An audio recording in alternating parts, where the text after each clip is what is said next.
Now Allah says three things about the Quran. Allah is describing the role of the Quran. This is called hal in three ways. And let me just, instead of being very technical, simply describe what hal means. When you say, for example, a green car or a blue, a blue wall or something, you're describing a color of an object. It's an adjective or a quality of something, right? Or a tall man. When you say something like a tall man, whether he's sleeping or standing or sitting, he's still tall, right? So that's not a quality that gets affected. A hal is not something that's a permanent quality that is dormant, meaning it's kind of embedded inside and it's there all the time. A hal is something that's living. For example, if I say a man walking is not a permanent quality. It's actually something you can see. It's an action. It's something taking place. When something is described in grammar as a hal, it's not just a quality of something. It's a living, experienced thing. So what I'm getting at here is the three descriptions of the Quran are hal. That doesn't just mean they're descriptions of the Quran, that these are qualities that the Quran has, but these are experiences that come from the Quran. They can be experienced. They can be, they can be seen. They can be seen in action, right? So what are these three things that Allah describes as hal of the Quran? He says, hudan linnas, that's the first one. Then he says, وَبَيِّنَاتٍ مِّنَ الْهُدَى, that's the second one. Then he says, وَالْفُرْقَانِ, three things. And so over the next 3 days, we'll stop at each one. Huda linnas, then bayyinatin min al-huda, then al-furqan. So let's talk today a little bit about huda linnas. Simply translated, guidance for people. So what did I mean by hal? It means the guidance of the Quran isn't just some quality that it has, it's something experienced. It's something alive. It's something in action. It's as if it's like a living book. And its role is to actually serve as guidance. Another technical language thing that the grammarians talk about, that's very hard to understand if you're reading the tafsir, but I'll try to make it simple for you, is that when you say there's a person that's going to give you directions. One says to you, I'll take you there. That person is your guide. That person is your guide. In Arabic, you would call him a hadi, a guide. But that person is not your guidance. There's a difference between guide and guidance. The one who's guiding you is simply a guide, but not guidance itself. Guidance is a much bigger concept. The Quran is our guide. So the expected word is actually hadiyan. Hudan linnasi where he says hudan linnas unzila fihi al-Quran hadiyan, as a guide. But he says as guidance. Now what difference does that make? When the infinitive is used, in simple English what that means is that you can't possibly get guidance anywhere else. This is it. This is the only guidance available. This is the ultimate guidance available. This guidance overshadows any other guidance. There may have been some guidance before in some other places, but it's like the Arab says, أغنى الصباح عن المصباح. Like when the morning comes, there's no purpose for the lamp left. If you're lighting a candle at night, it has no purpose when the day comes, right? That's all the other forms of guidance become irrelevant because this is there. So this is the ultimate guidance. That's the first thing to note here. The second thing to note here is very important, that Quran makes a distinction, a separation between knowledge and guidance. Somebody knowing a lot of things, if you have a lot of ilm, you have a lot of information, that doesn't necessarily mean you have a lot of guidance. It's the same as, you have the app on your phone with all the directions, you have the maps on your phone, you have Waze, you have Google Maps, whatever you have it there. But if you don't use it, and if you're not actually looking at it turn by turn by turn, then all that information is useless. It's sitting there, it's inside, but it's not being put to use. Somebody can have a lot of information inside them, they can learn a lot, but unless they're looking at that information, constantly thinking about it turn by turn by turn, it's not guidance. So a lot of times we confuse the increase in knowledge with the increase in guidance. They're not the same thing. Increase in knowledge is helpful if we actually use it for guidance. And actually sometimes you have people that have a lot of knowledge and never use it. And you have some people that have very little knowledge but they always use it. They have little bit of knowledge, but whatever little they know, they put it to use to seek guidance, and Allah guides them. Like, I'm reminded of the story of the Ashabul Kahf in the Quran, Surah Al-Kahf, right? The people of the cave. These people were not scholars. These people didn't even know about any prophet. These people didn't know about any book, no revelation, nothing. The only guidance, the only knowledge they have is there is a God, and the only God that should be worshipped is one. That's all they know. And that's enough. For them to, because they committed to that one thing, that was enough for their guidance against the most impossible opposition. So that's the first thing here when Allah says Quran is guidance, meaning a lot of times when we say I'm learning Quran, we emphasize the learning of the knowledge of the Quran, the grammar of the Quran, the tafsir of the Quran, the ilm of the Quran, the tafsir studies of the Quran, the academics of the Quran. But in the month of Ramadan, Allah Azza wa Jalla says, I sent this book as something that you will use at every turn in your life. And it'll come to life at every turn in your life. Like counsel. Like, for some of you, whenever there's an important decision that has to be made, you call a friend. Hey, I just got this call. What should I do? Hey, I received this email. How should I respond?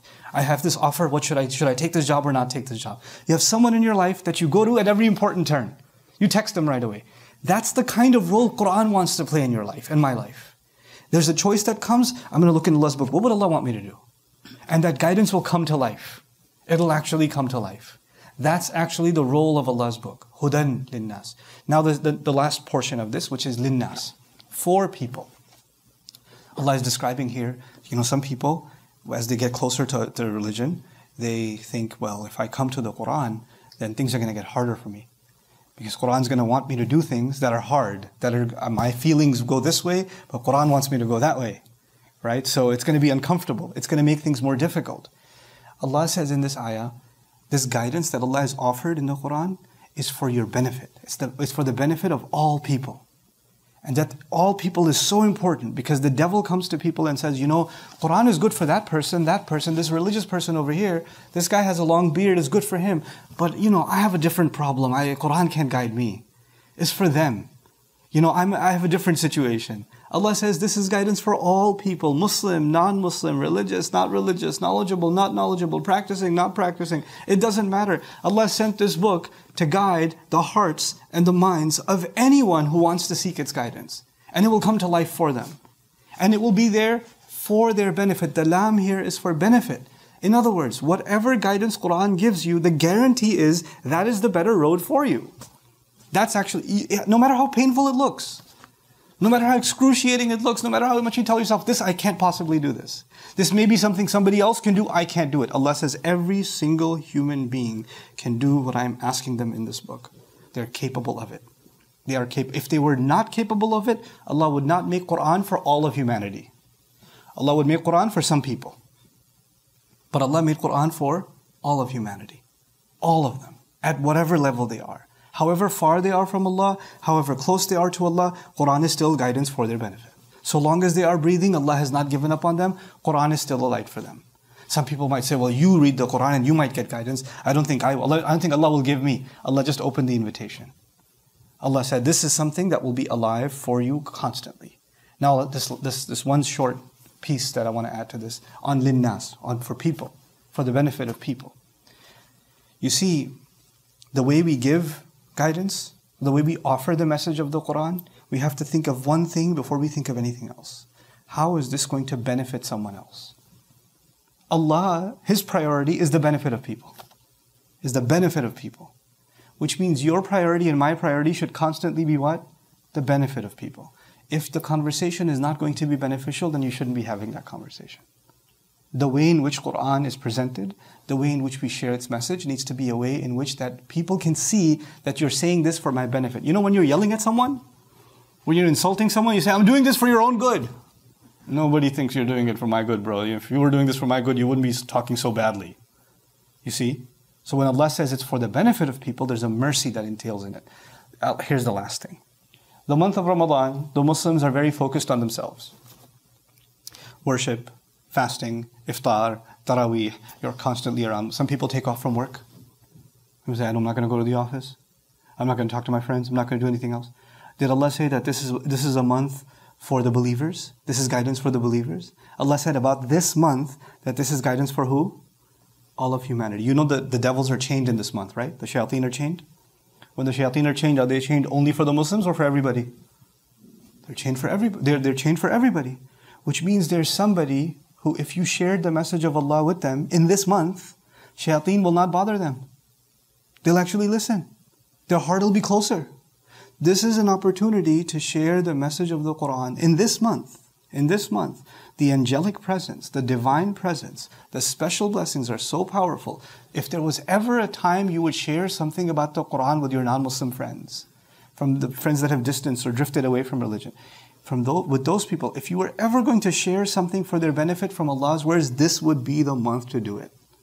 This would be the time to do it, because this is for all of humanity. This is Allah comparing us to the Israelites, Banu Israel, in the surah before, because they believe the Torah and the guidance is for who? Just themselves, nobody else. You know, this is not for anybody else. And even within them, it's just for the rabbis, it's just for the scholars, it's not for everybody. But Quran came and said, no, it's for everybody. It's even for these ummiyin, these people that have no education, none whatsoever. Don't be intimidated by the Quran. Seek Allah's guidance, and of course there are going to be levels of learning, and that's what we'll talk about tomorrow when we talk about bayyinatin min al-huda. Because the question that I leave you with, that you think about for tomorrow, is people say, well, okay, fine, you want me to get guidance from the Quran, fine, but I don't know Arabic, I don't know anything about the background. What if I interpret it incorrectly? What if I read a translation and I get my own crazy thoughts, and that's not what it actually means? What do you want me to do then? You know, and that's a very real, practical question. I mean, if you want me to just open up the Quran and start reading it, then how am I supposed to get clarity or guidance from it? That's the question that will be answered when Allah says, وَبَيِّنَاتٍ مِنَ الْهُدَى. That's the second role that the Quran plays. Once again, Quran plays 3 roles in this ayah. The first of them was the one we talked about today, هُدًى لِلنَّاسِ. Tomorrow, inshallah ta'ala, وَبَيِّنَاتٍ مِنَ الْهُدَى. And the third day, if Allah permits, وَالْفُرْقَانِ. بارك الله لي ولكم. السلام عليكم ورحمة الله تعالى وبركاته.